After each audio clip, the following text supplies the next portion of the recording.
இயேசு அனைவரையும் நேசிக்கிறார். இயேசு அனைவரையும் நேசிக்கிறார். விபிஎஸ்ஸில் கலந்து கொள்ளும் சிறு பிள்ளைகளே, விபிஎஸ்ஸில் கலந்து கொள்ளும் சிறு பிள்ளைகளே, இயேசு அனைவரையும் நேசிக்கிறார்.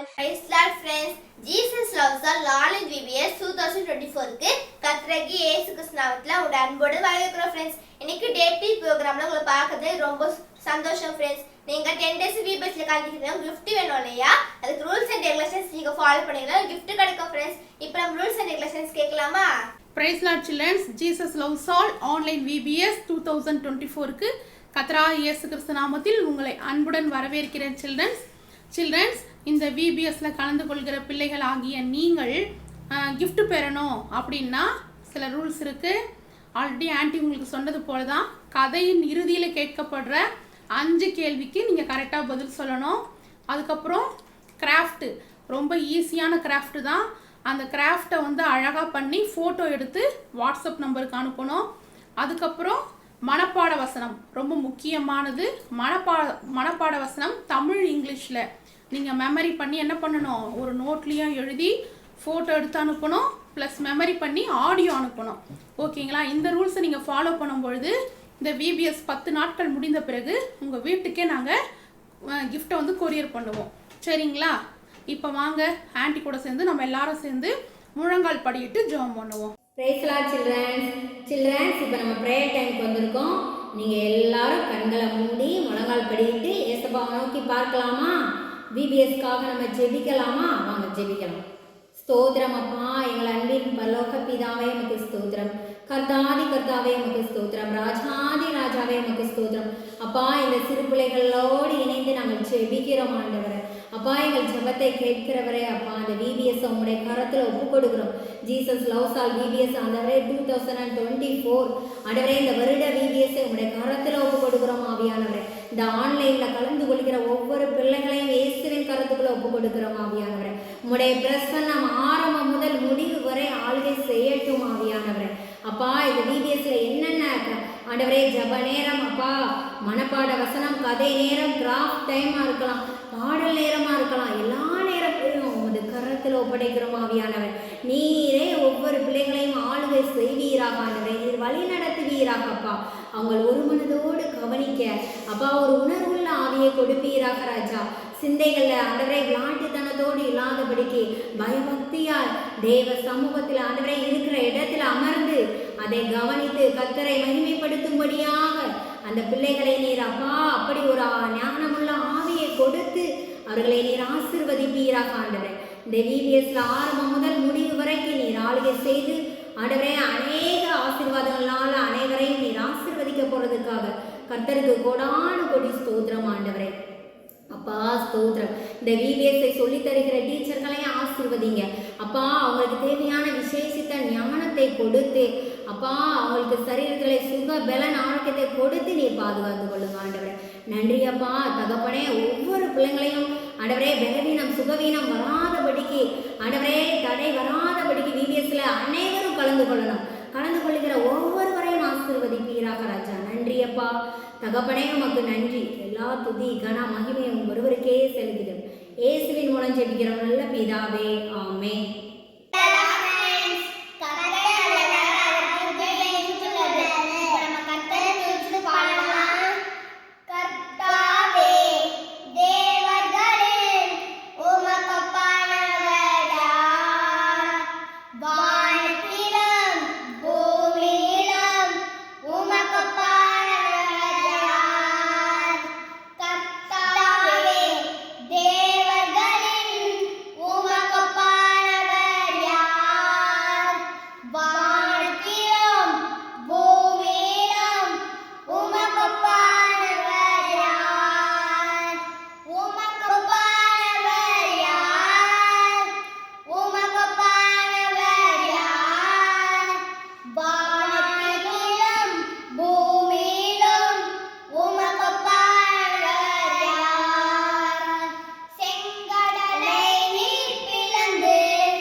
Price the lord children's.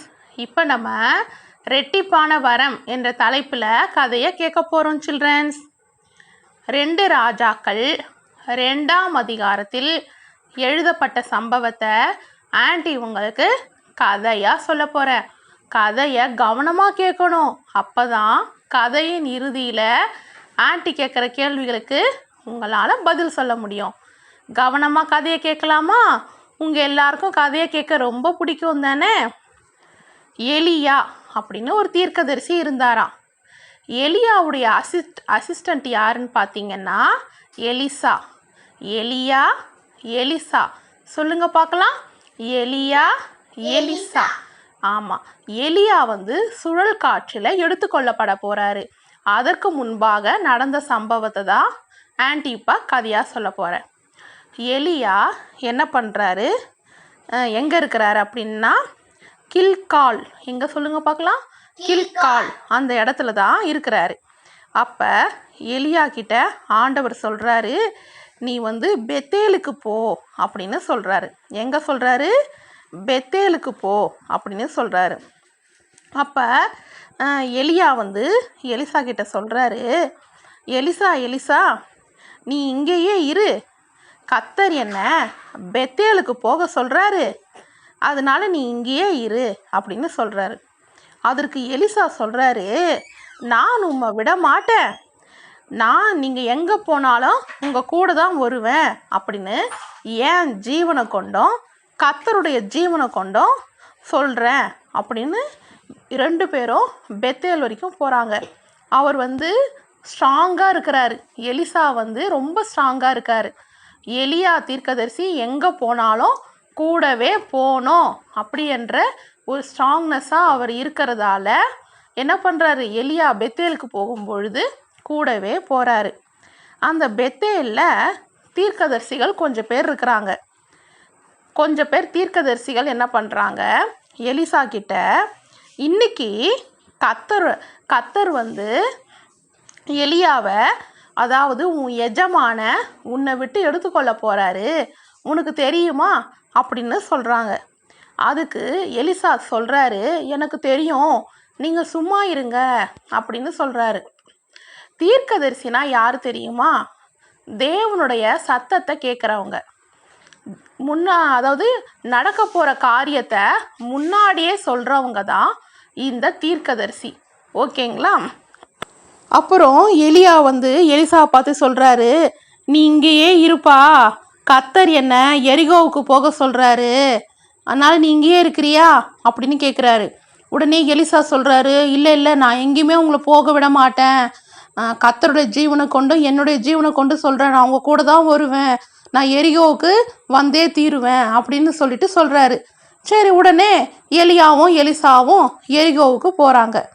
எரிகோவில் இருக்கிற தீர்க்கதரிசிங்க கொஞ்சம் பேர் எலிசாவை பார்த்து சொல்கிறாங்க, இன்னைக்கு கர்த்தர் உன்னுடைய தலைமையாக இருக்கிற உன் எஜமான உன்னை விட்டு எடுத்துக்கொள்வார், உனக்கு தெரியுமா அப்படின்னு கேட்குறாங்க.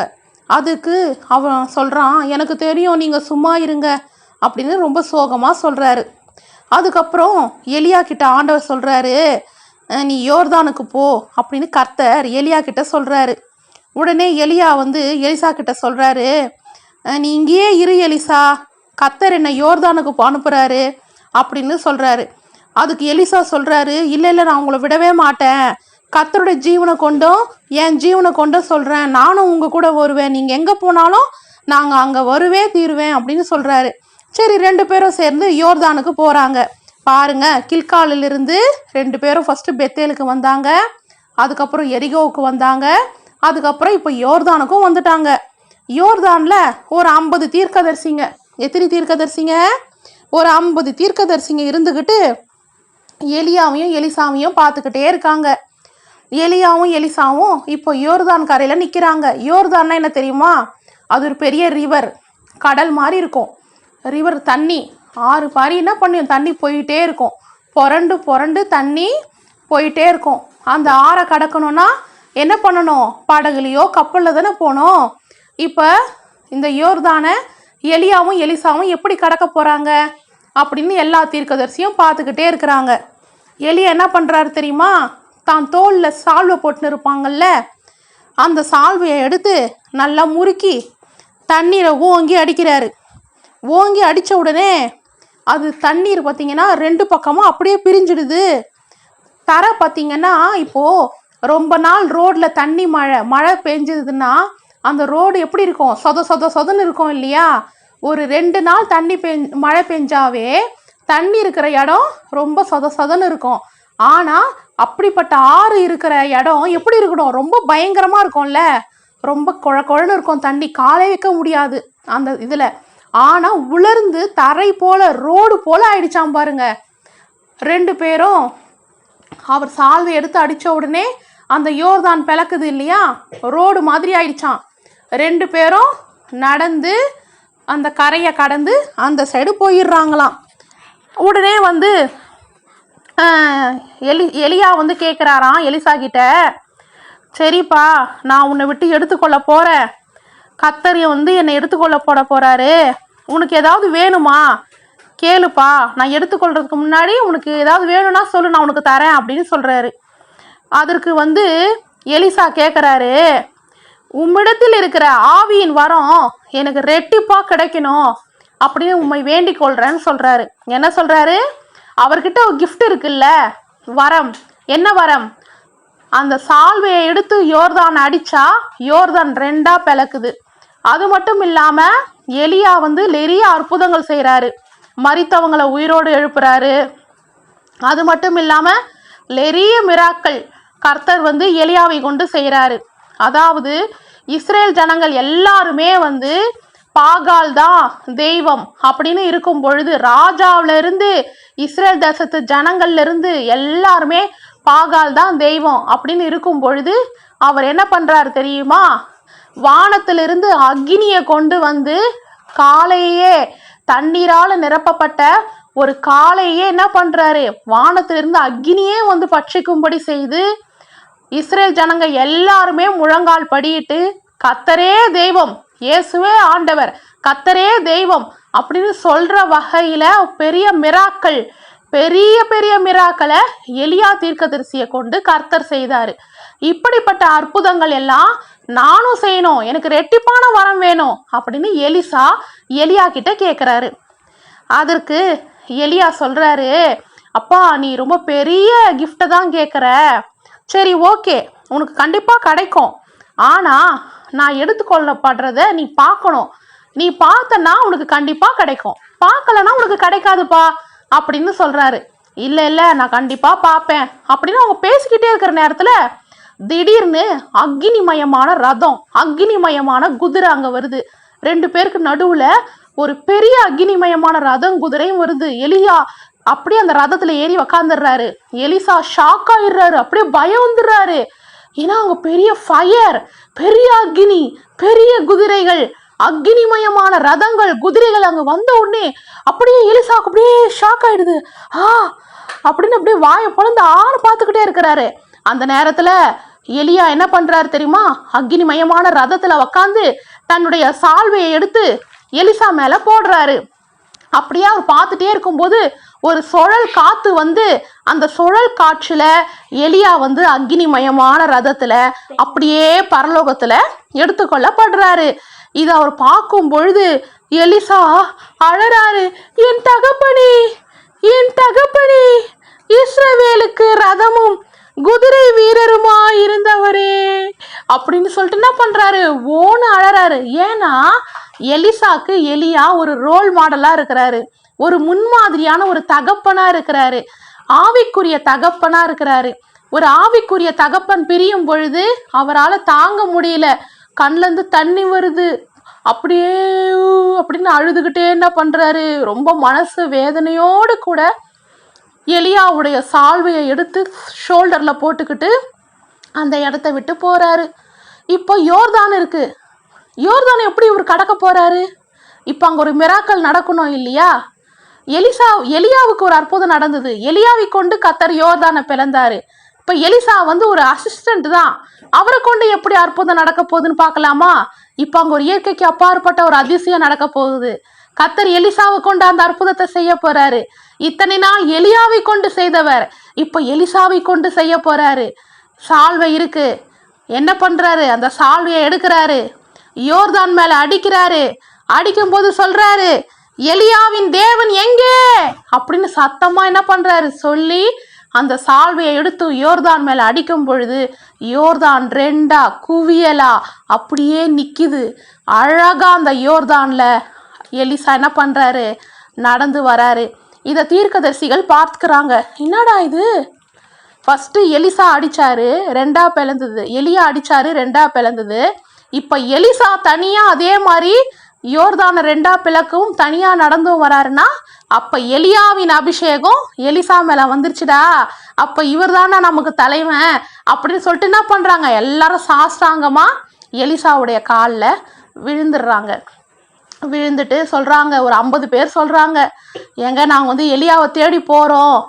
எலிசா சொல்கிறாரு, வேணாம், அவர் எடுத்துக்கொள்ளப்பட்டார் அப்படின்னு சொல்கிறாரு. இருந்தாலும் அவங்க கேட்கல. இல்லைங்க, நாங்கள் போய் தேடுறோம், ஆண்டவர் ஏதோ மலையிலையாவது இல்லை குகையிலையாவது குன்றுலையாவது பள்ளத்தாக்குலையாவது எலியாவை வச்சிருக்கலாம், நாங்கள் போகிறோம், தேடுறோன்னு 3 நாள் தேடினாங்களாம். அவர் தான் எடுத்துக்கொள்ளப்பட்டார்ல, எடுத்துக்கொள்ளப்பட்டவர் கிடைக்க மாட்டார்ல. அப்புறம் என்னாச்சு, அதுக்கப்புறம் 3 நாள் கழிச்சு அவங்க வந்து கேட்குற சொல்கிறாங்க, நாங்கள் 3 நாளாக தேடினோம், அவர் கிடைக்கவே இல்லை சொல்லிட்டு.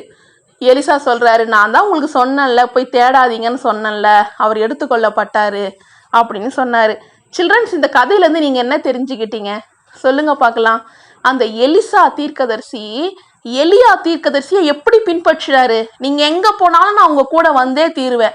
நீங்கள் இப்போ கில்காலேருந்து பெத்தேலுக்கு போனாலும் வருவேன், எரிகோவுக்கு போனாலும் வருவேன், யோர்தானுக்கு போனாலும் வருவேன், காடு மலையாக இருந்தாலும் எங்கேயா இருந்தாலும் நான் உங்கள் கூடவே வருவேன்னு தலைவனை பின்பற்றின ஒரு தொண்டர், அதாவது தன்னுடைய எஜமானை பின்பற்றின ஒரு சீஷர். அதுபோல் நம்மும் கூட எப்படி இருக்கணும், நம் கர்த்தரை முன்மாதிரியாக வைத்து பின்பற்றணும், கர்த்தருடைய வார்த்தைகளை பின்பற்றணும். நம்ம எப்படி எலிசா எதை கேட்டார், எலியா கிட்டேருந்து என்ன கேட்டார், எலியா கிட்டேருந்து சொத்து கேட்கல, எலியா கிட்ட வீடு வேணும், அது வேணும், இது வேணும் கேட்கல. எலியா கிட்டேருந்து ஆவியின் வரங்களை கேட்டார், அதுவும் ரெட்டிப்பாக வேணும்னு கேட்டார். அவர் கேட்குற ஆவியின் வரம் வந்து இயற்கைக்கு அப்பாற்பட்ட காரியங்கள், அதாவது மரித்தவர்களையும் உயிரோடு எழுப்புகிற ஒரு அற்புதம், வியாதியாக இருக்கிறவங்கள ஒரு சுகமாக்குகிற ஒரு அற்புதம், தரித்திரமாக இருக்கிறவங்கள செழிப்பாக்குகிற ஒரு அற்புதத்தை அவர் வேணும்னு கேட்குறாரு. ஒரு வரம், ஒரு ஸ்பிரிட், அபிஷேகம், பரிசுத்த ஆவியின் அபிஷேகத்தின் வரங்களை அவர் கேட்குறார். புதிய ஏற்பாடு புஸ்தகம் 1 கொரிந்தியர் 12ஆம் அதிகாரம் 8, 9, 10 இந்த 3 வசனத்துலையும் பார்த்தீங்கன்னா ஆவியின் வரங்கள் 9ன்னு எழுதியிருக்கு. ஆவியினாலே ஞானத்தை போதிக்கும் வசனம், அறிவை உணர்த்தும் வசனம், விசுவாசம், குணமாக்கும் வரம், அற்புதங்கள் செய்கிற சக்தி, தீர்க்க தரிசனம் உரைக்கிறது, ஆவிகளை பகுத்தறிகிறது, பற்பல பாஷைகளை பேசுகிறது, பாஷைகளை வியாய்க்கானம் பண்ணுகிறது அப்படின்னு நிறைய 9 வரங்கள் இருக்குது. ஆண்டவர் என்ன பண்ணுறாரு, ஆவியானவர் என்ன பண்ணுறாரு, கிரியை நடப்பிக்கிறார். ஒரே ஆவியானவர் இந்த 9 வரங்களையும் தம்முடைய சித்தத்தின்படி அவனவனுக்கு பகிர்ந்து கொடுத்து கிரியை நடப்பிக்கிறாருன்னு எழுதியிருக்கு. அதை யாருக்கு நடப்பிப்பாருன்னா, வாஞ்சையா தாகமா கேட்குறவனுக்கு தான் நடப்பிப்பார். தாகமா கேட்கும் பொழுது ஆவியானவர் இலவசமாக கொடுப்பாரு, இலவசமாக ஜீவ தண்ணீரை கொடுப்பார். நம்ம என்ன பண்ணணும், ஒவ்வொரு நாளும் ஆவியானவரே சொல்லுங்க பார்க்கலாம், ஆவியானவரே எனக்குள்ள வாங்க, உங்க வரங்களால நிரப்புங்க, உங்க கனிகளால நிரப்புங்க. ஆவியின் வரங்கள் 9 இருக்கிறதே, அது எனக்கும் தாங்க. ஆவியின் வரங்கள் எனக்குள்ள கிரியை செய்யணும், உங்க சித்தத்தை நான் செய்யணும், ஆண்டவரே எனக்கு உதவி செய்யுங்க அப்படின்னு நம்ம சொன்னோம்னா ஆவியானவர் உங்களுக்குள்ள இருந்து நிச்சயம் கிரியை செய்வாரு. இந்த கடைசி காலத்துல மாமிசமான யாவர் மேலும் என் ஆவியை ஊற்றுவேன், அப்பொழுது குமாரும் குமாரத்திலும் தீர்க்க தரிசனம் சொல்வார்கள் என்று எழுதியிருக்குது. அப்ப நிச்சயமா நீங்க தீர்க்க தரிசனம் சொல்லுவீங்க, தரிசனங்களை பார்ப்பீங்க, சொப்பனங்களை பார்ப்பீங்க. கர்த்தர் உங்களை வல்லமையாக எடுத்து பயன்படுத்துவாங்க. சில்ட்ரன்ஸ், கர்த்தராகிய இயேசு கிறிஸ்து நாமத்தில் உங்கள் சிறு பிள்ளைகள் ஒவ்வொருவரையும், வாலிப பிள்ளைகள் ஒவ்வொருவரையும், இந்த கதையை கேட்ட விபிஎஸ்ல கலந்து கொண்ட பிள்ளைகளை இயேசு கிறிஸ்து நாமத்தில் ஆசீர்வதிக்கிறேன். இந்த கதை உங்களுக்கு பிடிச்சிருக்கா? பிரைஸ் லார்ட் சில்ட்ரன்ஸ், கதையை கேட்டிங்களா? கதை உங்களுக்கு பிடிச்சிருந்ததா? சூப்பராக இருந்தது இல்லையா எலியா எலிசாவுடைய கதை. இப்போ ஆன்ட்டி உங்களை 5 கொஸ்டின் கேட்க போகிறேன். கேள்விகளுக்கு பதில் சொல்ல தயாராகிட்டீங்களா? கொஸ்டின் நம்பர் 1, எலியாவின் ஷீஷர் பெயர் என்ன? எலியாவின் ஷீஷர் பெயர் என்ன? இதுதான் கொஸ்டின் நம்பர் 1. கொஸ்டின் நம்பர் 2, யார் எலியாவை வேற பட்டணத்துக்கு போக சொன்னது? வேற பட்டணத்துக்கு போ அப்படின்னு எலியாவிடம் சொன்னது யார்? இதுதான் கொஸ்டின் நம்பர் 2. கொஸ்டின் நம்பர் 3, யாரிடம் எலிசா சும்மா இருங்க அப்படின்னு சொன்னாரு? யாரிடம் எலிசா சும்மா இருங்க அப்படின்னு சொன்னாரு? இதுதான் கொஸ்டின் நம்பர் 3. கொஸ்டின் நம்பர் 4, யோர்தானை பிளக்க எலியா என்ன செய்தார்? யோர்தானை பிளக்க எலியா என்ன செய்தார்? இதுதான் கொஸ்டின் நம்பர் 4. கொஸ்டின் நம்பர் 5, எலியாவிடம் கடைசியாக எலிசா என்ன கேட்டார்? எலியாவிடம் எலிசா தனக்கு என்ன வேண்டும் என்று கேட்டார்? இதுதான் கொஸ்டின் நம்பர் 5. இந்த 5 கொஸ்டினுக்கான ஆன்சரையும் ஸ்க்ரீனில் தெரிகிற வாட்ஸ்அப் நம்பருக்கு ஆன்ட்டிக்கு ஆடியோ அனுப்புங்க சில்ட்ரன்ஸ். இப்போ நம்ம எலியா எலிசாவுடைய ஸ்டோரி டான்ஸ் பண்ணலாமா? பணம் வர வேண்டுமே, நான் கத்தருக்காய் செயல்பட வேண்டுமே, ரெட்டிப்பான வரம் வேண்டுமே, நான் கத்தருக்காய் செயல்பட வேண்டுமே, தாகமாக இருந்தால் ஜீவ தண்ணீர் உனக்கு உண்டு, தாகமாக இருந்தால் ஜீவ தண்ணீர் உனக்கு உண்டு, பரிசுத்த ஆவியை பெற்றுக்கொண்டு பரிசுத்தர்க்கே ஊழியம் செய்வோம், பரிசுத்த ஆவியை பெற்றுக்கொண்டு பரிசுத்தர்க்கே ஊழியம் செய்வோம், இரட்டிப்பான வரம் வேண்டுமே, நான் கத்தருக்காய் செயல்பட வேண்டுமே, இரட்டிப்பான வரம் வேண்டுமே, நான் கத்தருக்காய் செயல்பட வேண்டுமே. ஃப்ரெண்ட்ஸ், இப்போ நம்ம மெமரிஸ் கேட்கலாமா? சில்ட்ரன்ஸ், நீங்கள் இந்த 10 days VBSல கலந்து கொள்றதுல ரொம்ப சந்தோஷமாக இருக்குது சில்ட்ரன்ஸ். ஒவ்வொரு நாளும் VBSல தவறாமல் கலந்து கொண்டு ப்ரேயர் டைம், மனப்பாட வசனம், கிராஃப்ட் டைம், அப்புறம் எண்டு ப்ரேயர் எல்லாவற்றிலும் நீங்கள் கலந்து கொள்ளுங்க. கர்த்தர் உங்களை அதிகமாக ஆசீர்வதிப்பாங்க. ஓகேங்களா சில்ட்ரன்ஸ்? இப்போ நம்ம மனப்பாட வசனம் கற்றுக்கலாமா? வாங்க. உம்மிடத்தில் உள்ள ஆவியின் வர எனக்கு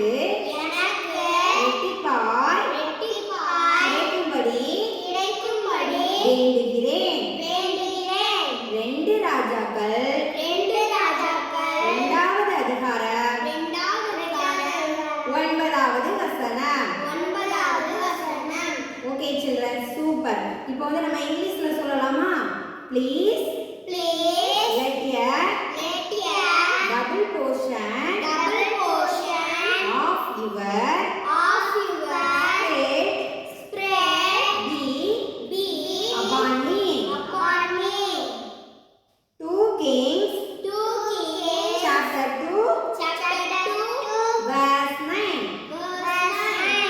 சூப்பர் குட்டீஸ். ஓகேங்களா? ரொம்ப சூப்பரா சொன்னீங்க. Thank you. என் பெயர் எலியா, என் பெயர் எலிசா. நாங்கள் கர்த்தருடைய தீர்க்கதரிசிகள். நான் எடுத்துக்கொள்ளப்படுறதுக்கு முன்னாடி நான் கீழ்கால இருந்தேன். கர்த்தர் என்ன பெத்தேலுக்கு போக சொன்னாரு. நான் எலிசா கிட்ட சொன்னேன், எலிசா இந்த மாதிரி கர்த்தர் என்ன பெத்தேலுக்கு போக சொல்றாரு, நீங்க ஏறு அப்படி சொன்னேன். ஆனா எலிசா என்னத்தமா சொன்னாரு, நான் கர்த்தரோட ஜீவனை கொண்டு உங்களோட ஜீவனை கொண்டு சொல்றேன், நான் எங்கேயுமே போக மாட்டேன், அவங்க கூட தான் நான் இருப்பேன் அப்படி சொன்னாரு. உடனே நாங்க 2 பேரும் பெத்தேலுக்கு போயிட்டோம். பெத்தேலுக்கு ஒரு சில தீர்க்கதரிசிகள் எலிசா கிட்ட சொன்னாங்க, எலிசா உன்னோட தலைவராகியா எலியா வந்து எடுத்துக்கொள்ளப்பட போறாரு, உங்களுக்கு தெரியுமா சொன்னாரு. உடனே நீ என்ன சொன்ன? எனக்கு அதெல்லாம் தெரியும், நீங்க சும்மா இருங்க நான் சொன்னேன் அப்படின்னு இவர் வந்து சொல்லிட்டாரு. கர்த்தர் என்ன எரிகோக்கு போக சொல்றாரு. உடனே நான் எலிசா கிட்ட சொன்னேன், எலிசா இது மாதிரி கர்த்தர் என்ன எரிகோக்கு போக சொல்றாரு, நீங்க என்ன சொன்னேன். உடனே எலிசா சொன்னாரு, நான் கர்த்தரோட ஜீவனை கொண்ட உங்களோட ஜீவனை கொண்ட சொல்றேன், நான் எங்கேயுமே போக மாட்டேன், உங்க கூடயே வருவேன் சொன்னாரு. உடனே நாங்க 2 பேரும் எரிகோக்கு போயிட்டோம். எரிகோல இருக்க ஒரு சில தீர்க்கதரிசிகள் எலிசா கிட்ட சொன்னாங்க, எலிசா இது மாதிரி தலைவர் எடுத்துக்கொள்ளப்பட போறாரு, உங்களுக்கு தெரியுமா கேட்டாங்க. உடனே வந்து எலிசா சொன்னாரு, அதெல்லாம் எனக்கு தெரியும், நீங்க கம்முங்க நான் சொன்னேன் அப்படின்னு இவர் சொல்லிட்டாரு. உடனே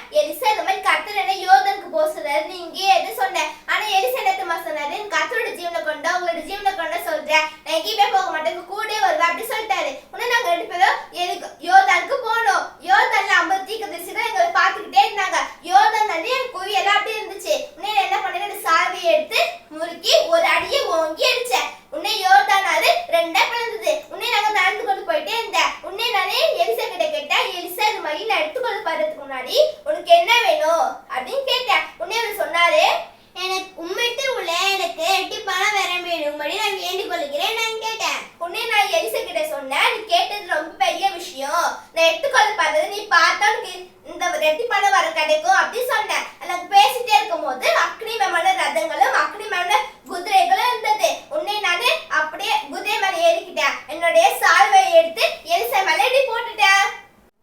என் தகப்பன் எடுத்துக்கொள்ளப்பட்டார், என் எலியா எடுத்துக்கொள்ளப்பட்டார். இப்ப யோர்தான் இருக்கு. இப்ப இந்த யோர்தான் சால்வைய முறிக்கு எலியாவின் தேவனை எங்க சொல்லிட்டு நான் அடிச்சேன். அப்ப யோர்தான் ஆறு ரெண்டா பொளந்துச்சு. ஃப்ரெண்ட்ஸ், இப்ப நம்ம கிராஃப்ட் பண்ணலாமா? சில்ட்ரன்ஸ், இப்போ நம்ம ஸ்டோரி பார்த்தோம் இல்லையா, அந்த ஸ்டோரிக்கு ஒரு அழகான கிராஃப்ட் பண்ணியிருக்கோம். எப்படி பண்ணுவோன்னு பார்க்கலாம் வாங்க. நீங்களும் கூட சேர்ந்து கிராஃப்ட் பண்ண ரெடியா? சில்ட்ரன்ஸ், இப்போ நம்ம ரதத்தை வந்து கிராஃப்ட் பண்ண போகிறோம். உங்களுக்கு புரியணுன்றதுக்காக நான் வந்து பேப்பரில் வந்து கோடு போட்டிருக்கேன். இதே மாதிரி நீங்களும் கோடு போட்டுக்கோங்க. ஸ்க்ரீன்ஷாட் எடுத்து வச்சுக்கிட்டு இதே மாதிரி கோடு போட்டுக்கோங்க. ஓகேங்களா? கோடு போட்டு கட் பண்ணிக்கோங்க. எப்படி கட் பண்ணோன்னா இதை மாதிரி. ஓகேங்களா? இதை நீங்கள் வந்து கோடு போட்டு வச்சுட்டு உள்ளே வந்து இதை போல் கட் பண்ணிக்கோங்க. உள்ளே வந்து ஹோல்ஸ் வர மாதிரி கட் பண்ணிக்கோங்க. ஓகேங்களா? உங்களுக்கு தெரியணுன்றதுக்காக பேப்பரில் கோடு போட்டு காமிச்சிருக்கேன். இதே மாதிரி கோடு போட்டு கட் பண்ணிக்கோங்க. கட் பண்ணிவிட்டு உள்ளே வந்து இது போல் ஒரு ஜீனா ஷீட் வச்சுருக்கேன். உங்கள்கிட்ட இல்லைன்னா எப்பவும் போல் A4 ஷீட்டில் எல்லோ கலரில் க்ரையான்ஸ் அடிச்சுக்கோங்க. ஓகேங்களா? இதை மாதிரி இதை கட் பண்ணிவிட்டு இது போல் இப்படி வச்சுருங்க. ஓகேங்களா? அப்புறம் ரதத்துக்கு வந்து சக்கரம் ரெண்டு ரவுண்டு மாதிரி கட் பண்ணி ஒட்டிக்கோங்க. ஓகேங்களா? இது வந்து அந்த ரதத்துடைய ஷேப்பு. ஓகேங்களா? இதோடைய ஃபுல் கிராஃப்டை வந்து இப்போ ஆன்ட்டி உங்களுக்கு காமிக்கிறேன் பாருங்கள். அதுக்கப்புறம் வந்து இது போல் ஒரு சார்ட்டில் வந்து ஷேப்பில் வந்து கட் பண்ணிக்கோங்க. இது போல் ஷேப்பில் கட் பண்ணிவிட்டு வசனம் எழுதிக்கோங்க. உம்மிடத்தில் உள்ள ஆவின் வரம் எனக்கு ரெட்டிப்பாய் கிடைக்கும்படி வேண்டுகிறேன். 2 ராஜாக்கள் 2ஆம் அதிகாரம் 9ஆம் வசனம். இதை ஃபுல்லாக பண்ணிங்கன்னா எப்படி இருக்கும்னா இதை மாதிரி இருக்கும். சரிங்களா? இதை ஃபுல்லாக பண்ணும்போது எப்படி இருக்கும்னா இதை மாதிரி இருக்கும். சரிங்களா? ஆன்ட்டி வந்து பாருங்கள் கோல்டன் ஷீட்டில் பண்ணியிருக்கேன். உள்ள ஒரு கோல்டு கில்டர் ஷீட் வச்சுருக்கேன். நீங்கள் வந்து சாதாரணமாக A4 ஷீட்லேயே வந்து கலரிங் பண்ணிக்கோங்க. ஓகேங்களா? அதை மாதிரியும் பண்ணலாம், இல்லை இதை மாதிரி கூட நீங்கள் பண்ணிக்கலாம். உங்களுக்கு எப்படி விருப்பமோ அதை போல் பண்ணி ஸ்டாப்லர் அடிச்சுக்கோங்க, இல்லை கம் வச்சு ஒட்டிக்கோங்க. ஃபோட்டோ எடுத்து ஸ்க்ரீனில் தெரிய வாட்ஸ்அப் நம்பருக்கு ஆன்ட்டிக்கு அனுப்பிடுங்க. சில்ட்ரன்ஸ், ஃப்ரெண்ட்ஸ், இப்போ நம்ம இந்தி ப்ரே பண்ணலாமா கிருபாண்டி கூட சேர்ந்து? ஹாய் சில்ட்ரன்ஸ், இப்போ நம்ம முடிவு ஜப நேரத்துக்காக வந்திருக்கோம். நம்ம இன்னைக்கு எதுக்காக ஜெபிக்க போகிறோன்னா, அதாவது நீங்கள் எல்லாரும் அடுத்து ஸ்கூலுக்கு போகிறீங்க இல்லையா? ஸ்கூலுக்கு போகிறனால எத்தனை பிள்ளைங்க பேரண்ட்ஸ் வந்து இன்னும் ஃபீஸ் கட்ட முடியாமல் இருப்பாங்க இல்லையா? அதனால் அந்த காரியத்துக்காக தான் நம்ம ஜெபிக்க போகிறோம். அதாவது இந்த வருடம் முழுவதும் கரெக்டாக எல்லா பேரண்ட்ஸும் அவங்க ஃபீஸை உங்களுடைய ஃபீஸை வந்து அவங்க கரெக்டாக கட்டி முடிக்கணும். எத்தனை பிள்ளைங்க கட்ட முடியாதவங்க இருக்காங்க இல்லையா? அவங்க எல்லாருக்காகவும் நம்ம ஒன்று சேர்ந்து உங்களுக்காகவும் நம்ம ஜெபிக்க போகிறோம். சரிங்களா? நம்ம இந்திய தேசத்தில் உள்ள அனைத்து பிள்ளைங்களும், தமிழ்நாட்டில் உள்ள அனைத்து சிறு பிள்ளைங்க, ஓகேங்களா? அவங்களுக்காக நம்ம ஜெபிக்கலாமா? வாங்க ஜெபிப்போம். ஸ்தோத்திரம் ஏசப்பா, எங்கள் அன்பின் தேவனே, உமக்கு ஸ்தோத்திரம். ஆண்டவரே, நாமத்தினாலே நீங்கள் எதை கேட்டாலும் அதை நான் செய்வேன் சொன்னீங்கள தகப்பனே. இயேசுவின் நாமத்தினால நாங்கள் இப்போ ஜெபிக்கிறோம் ஆண்டவரே. அப்பா, இந்த சிறு பிள்ளைகள் எல்லாரும் நாங்கள் ஒன்று கூடி ஜெபிக்கிறோம் ஆவியானவரே. இப்பொழுது கூட ஏசப்பா ஆண்டவரே, இந்த பிள்ளைங்கள் அப்பா, அந்த ஸ்கூல் படிக்கிற பிள்ளைங்கள் எல்லாரும் உங்கள் கரத்தில் ஒப்பு கொடுக்குறோம் ஆண்டவரே. சிறு பிள்ளைகள் அப்பா, கவர்மெண்ட் ஸ்கூலில் படிக்கிற பிள்ளைங்க, பிரைவேட் ஸ்கூலில் படிக்கிற பிள்ளைங்க ஆண்டவரே, மெட்ரிகுலேஷன், CBSE எல்லா பிள்ளைங்களையும் இயேசுவின் கரத்துக்குள்ளே ஒப்பு கொடுக்குறோம் ஆவியானவரே. அப்பா, அவர்கள் மீது இயேசு கிறிஸ்துவின் ரத்தத்தை தெளித்து ஜெபிக்கிறோம் ஆண்டவரே. விசேஷித்த பாதுகாப்பு அவர்களுக்கு உண்டாகட்டும் கர்த்தாவே. இப்பொழுது கூட ஏசப்பா, அந்த பிரைவேட் ஸ்கூலில் படிக்கிற பிள்ளைங்கள் ஒவ்வொருவருக்கும், ஆமாம் ஏசப்பா, மெட்ரிகுலேஷனாக இருக்கலாம், CBSE படிக்கிற பிள்ளைகளாக இருக்கலாம், அவங்க அப்பா அம்மா பணம் கட்ட முடியாமல் அவங்க எப்படா இதை கட்டுவது என்று கண்ணீர்லையும் கலக்கத்திலையும் இருக்கலாம் ஏசப்பா. அந்த பிள்ளைங்க கூட சோர்ந்து போய் இருக்கலாம் ஆண்டவரே. ஆனாலும் இந்த வருடத்திற்கு அப்பா, அந்த அடுத்த வருடம் ஜூனில் போவதற்கு தேவையான ஃபீஸை கட்ட எல்லா பண தேவைகளையும் நீ சந்திப்பீராக. என் தேவன் தம்முடைய ஐஸ்வர்யத்தின்படி உங்கள் குறைவை எல்லாம் கிறிஸ்து இயேசுவுக்குள் மகிமையிலே நிறைவாக்குவார் என்று சொன்ன தேவன், ஒவ்வொரு பிள்ளைகள் குறைவை நீ நிறைவாக்குவீராக. ஆமா ஏசப்பா, அன்று காணாமல்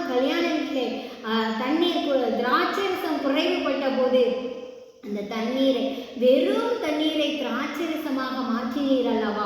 நீ எவ்வளவு அற்புதமான தேவன். அது மாதிரி பிள்ளைகளுடைய ஆமா ஏசப்பா, இன்று அவங்க வீட்டில் வெறுமையாக இருக்கலாம். அந்த வெறுமையை கூட நீ நிறைவாய் ஆசீர்வதிப்பீராக ஆண்டவரே. அன்று எலியா வீட்டில் அப்பா அந்த ஸ்திரீ அவங்க எண்ணெயும் மாவும் குறைவுபட்ட போது நீங்கள் கொஞ்சம் எண்ணெயும் கொஞ்சம் மாவையும் வைத்து அந்த பாத்திரங்கள்லாம் நிரம்பி வழிபடியாக ஆசீர்வதித்தீங்களப்பா. 2 அப்பம் 5 மீனை வச்சு 5000 மேலானவங்களை போஷித்தீங்களே ஆண்டவரே. அது மாதிரி அவங்க வீட்டில் குறைவா இருக்கலாம். அந்த குறைவை கர்த்தருடைய பரிசுத்த ஆவியானவரின் உதவியினால நிறைவாக்குவீராக. தேவைகள் அனைத்தும் சந்திக்கப்படட்டும். பிள்ளைகள் படிப்பு தேவைகள் தடையே படக்கூடாது ஆண்டவரே. எல்லாம் இந்த வருடத்தில் 2024 2025 வருடம் முதல் அப்பா இந்த ஒரு வருட படிப்பு தேவைகள் அனைத்தும் அந்த பிள்ளைகளுக்கு சந்திக்கப்படணும்ப்பா. அவங்க அப்பா கரெக்டாக கட்டி முடிக்க யார் மத்தியிலும் பெற்றோர்கள் வெட்கம் அடையாதபடிக்கு, அந்த பிள்ளைகளும் வெட்கம் அடையாதபடிக்கு கர்த்தர் அவர்களை உயர்த்துவீராக ராஜா. நீங்கள் உயர்த்துங்கப்பா.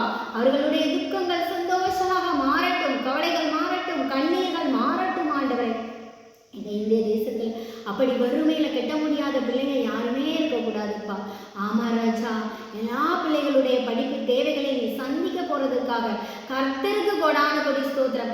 என்னை எரேமியா 33:3 நீ சொல்லப்பட்டிருக்கிற வார்த்தையின்படி என்னை நோக்கி கூப்பிடு, அப்பொழுது நான் உனக்கு உத்தரவு கொடுத்து நீ அறியாததும் எட்டாததுமான பெரிய காரியங்களை அறிவிப்பேன் என்று சொன்ன தேவன், உம்மை நோக்கி நாங்கள் ஒரு மனதோடு கூப்பிடுகிறோம் ஆவியானவர். நீர் பெரிய காரியங்கள் அந்த பிள்ளைகளுடைய வாழ்க்கையில செய்வீராக ராஜா. ஆமா ஏசப்பா, நிரம்பி வருகிற ஆசீர்வாதம். நீ படிப்புக்கு அந்த படிப்பு தேவைகள் குறைவே படக்கூடாது ஆண்டவரே. அந்த குறைவை நிறைவாக்குகிற கர்த்தர் சேனைகளின் கர்த்தரை பரிசுத்தர் ஆண்டவர். உம்மாலதான் எல்லாம் கூடும் ஆண்டவர். மனிதனால கூடாதது தேவனால எல்லாம் கூடுமே ஆவியானவர். பிள்ளைகளுடைய அனைத்து தேவைகளையும் சந்திங்க. அவங்களுக்கு ட்ரெஸ்ஸு தேவைகளா இல்லை என்ன ஸ்கூல் படிப்புக்கு தேவையான அனைத்து தேவைகளும் ஆண்டவரே எல்லாவற்றையும் சந்தித்து கொடுங்கப்பா. எல்லாவற்றையும் சந்தித்து கொடுத்து அப்பா அவர்களை ஆசீர்வதித்து ஞானத்தினால நிறைத்து உணர்வுள்ள ஆவியை கொடுத்து இயேசுவானவர் வளர்த்தியிலும் தேவ கிருபையிலும் மனுஷ தயவிலும் விருத்தி அடைந்ததை போல ஒவ்வொரு பிள்ளைகளும் விருத்தி அடையட்டும் ஆண்டவரே. அப்பா ஒவ்வொரு பிள்ளைகளும் தேசத்திற்கும் ஆண்டவரே குடும்பத்திற்கும் சபைகளுக்கும் பிள்ளைகள் ஆசீர்வாதமாக இருக்கட்டும் கர்த்தாவே. உமக்கு கோடான கோடி ஸ்தோத்திரம் கர்த்தாவே. எல்லா பிள்ளைகளையும் நீர் ஆசீர்வதிப்பீராக. VBSல கலந்து கொள்கிற பிள்ளைகள் இதுல கலந்து கொள்ளாம இருந்தா கூட அந்த பிள்ளைகளும் ஆசீர்வதிக்கப்பட்டு கர்த்தராக இயேசு கிறிஸ்துவின் ரட்சிப்பை பெற்றுக்கொள்ள நீங்க உதவி செய்யுங்கப்பா. நன்றி ஆண்டவரே, ஸ்தோத்திரம். எல்லா துதியும் கனத்தையும் மகிமையும் ஒருவருக்கே செலுத்துகிறோம். இயேசுவின் மூலம் ஜெபிக்கிறோம் நல்ல பிதாவே, ஆமென். என் ஆத்துமாவே கர்த்தரை ஸ்தோத்திரி, என் முழு உள்ளமே அவருடைய பரிசுத்த நாமத்தை ஸ்தோத்திரி. என் ஆத்துமாவே கர்த்தரை ஸ்தோத்திரி, கர்த்தர் செய்த சகல உபகாரங்களையும் மறவாதே. ஆமென், ஆமென். ஓகே சில்ட்ரன், கர்த்தர் நீங்கள் ஜெபிச்சீங்க, உங்களை அளவில்லாமல் ஆசீர்வதித்து உங்கள் படிப்பு தேவைகள் அத்தனையும் கர்த்தர் உங்களுக்கு கொடுத்து ஆசீர்வதிப்பாங்க. ஓகேங்களா? Okay friends, thank you.